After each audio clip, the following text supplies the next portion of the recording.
پرانے وقتوں کی بات ہے، کسی ملک پر ایک رحم دل بادشاہ حکومت کرتا تھا۔ وہ اپنی رعایا کا بہت خیال رکھتا تھا، اس کی رعایا بھی اس سے بہت خوش تھی۔ بادشاہ کبھی کبھی اپنے محل سے باہر نکلتا، وہ عام لوگوں سے ملتا جلتا، ان سے باتیں کرتا اور ان کے حالات دریافت کرتا۔ ایک دن بادشاہ کسی گاؤں کی طرف نکل گیا۔ اسے ایک کسان نظر آیا، وہ اپنے کھیت میں کام کر رہا تھا۔ بادشاہ نے کسان کو سلام کیا۔ کسان بادشاہ سلامت کو اپنے روبرو دیکھ کر بہت خوش ہوا۔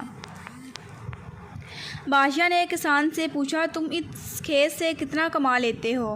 کسان نے ادب سے جواب دیا، بادشاہ سلامت، یوں سمجھ لیجیے کہ روز کا 1 روپیہ تو کما لیتا ہوں۔ بادشاہ نے پوچھا، تم اس روپے کا کیا کرتے ہو؟ کسان نے عرض کیا، عالیجاں، اس روپے سے 4 آنے تو کھا لیتا ہوں، 4 آنے قرض اتارتا ہوں، 4 آنے قرض دیتا ہوں اور باقی بچے 4 آنے انہیں کنویں میں پھینک دیتا ہوں۔ بادشاہ نے کہا، میری سمجھ میں تمہاری بات نہیں آئی، مجھے اس کا مطلب سمجھاؤ۔ کسان نے ہاتھ جوڑ کر عرض کی، حضور، 4 آنے کھانے کا مطلب یہ ہے کہ میں انہیں خود پر اور اپنی بیوی پر خرچ کرتا ہوں۔ 4 آنے قرض اتارنے کا مطلب یہ ہے کہ میں انہیں اپنے والدین پر خرچ کرتا ہوں۔ میرے ماں باپ نے مجھے پالنے پوسنے پر جو مصیبت اٹھائی تھی اور جو خرچ کیا تھا، وہ مجھ پر قرض ہے۔ اسے مکمل طور پر تو اتارنا میرے بس کی بات نہیں، مگر کوشش کرتا ہوں کہ کچھ نہ کچھ تو اتار دوں۔ 4 آنے قرض دینے کا مطلب ہے کہ انہیں اپنے بچوں پر خرچ کرتا ہوں کہ جب میں بوڑھا اور کمزور ہو جاؤں تو میری اولاد میری دیکھ بھال اور خدمت کرے۔ رہے وہ 4 آنے جو کنویں میں ڈالتا ہوں تو اس کا مطلب یہ ہے کہ میں انہیں اللہ تعالیٰ کے راستے پر خرچ کرتا ہوں، ان سے کسی غریب اور حقدار کی مدد کر دیتا ہوں۔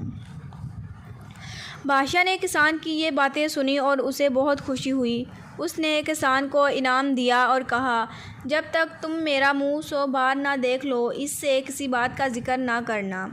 کسان نے وعدہ کر لیا۔ بادشاہ اپنے گھوڑے پر سوار ہو کر واپس اپنے محل میں چلا گیا۔ اگلے روز بادشاہ دربار لگا۔ تمام وزیر، مشیر اور درباری موجود تھے۔ بادشاہ نے کہا کہ دربار میں موجود افراد کو بتا کر اس کا مطلب پوچھا۔ سب دانتوں میں انگلی دابے خاموش کھڑے تھے۔ بادشاہ کا وزیر نہایت دانا، زیرک اور ہوشیار تھا۔ اس نے بادشاہ سے جواب دینے کے لیے 1 روز مہلت لی۔ وزیر نے اسی وقت گھوڑے پر زین کسی اور کسان کے پاس پہنچ کر دم لیا۔ اس نے کسان سے اس کا مطلب پوچھا۔ کسان نے کہا، میں نے بادشاہ کو زبان دی ہے کہ میں اس کا مطلب اس وقت تک نہیں بتاؤں گا جب تک بادشاہ کا منہ 100 بار نہ دیکھ لوں۔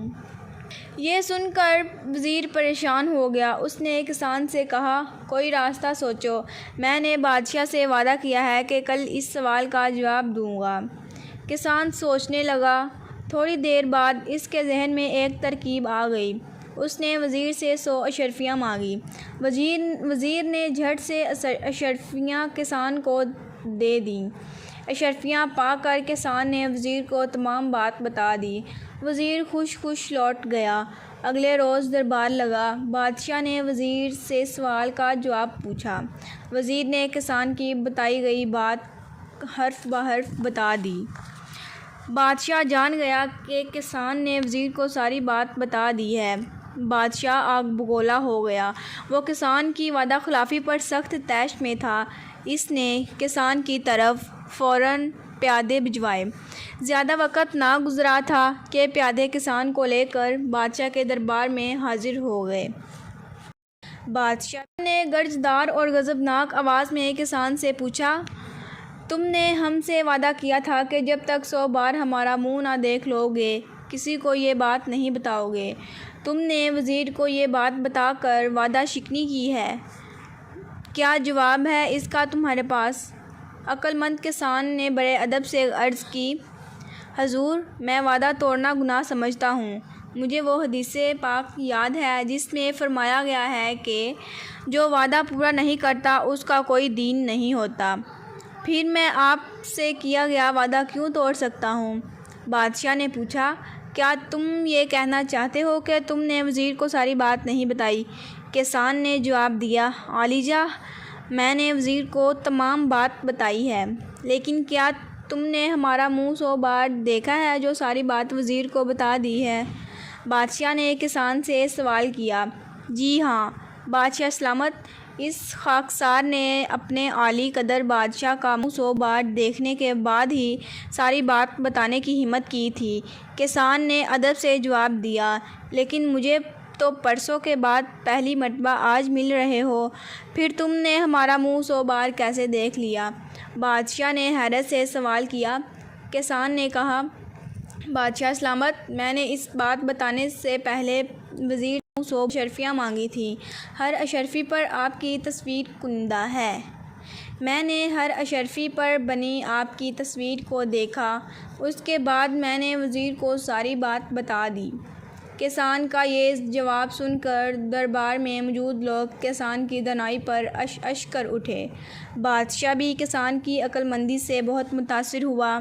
اس نے کسان کو وزیر مقرر کرنے کا اعلان کیا۔ سب نے بادشاہ کے اس فیصلے کو سراہا۔ دربار میں موجود تمام لوگ کسان کو وزیر بننے پر مبارکباد پیش کرنے لگے۔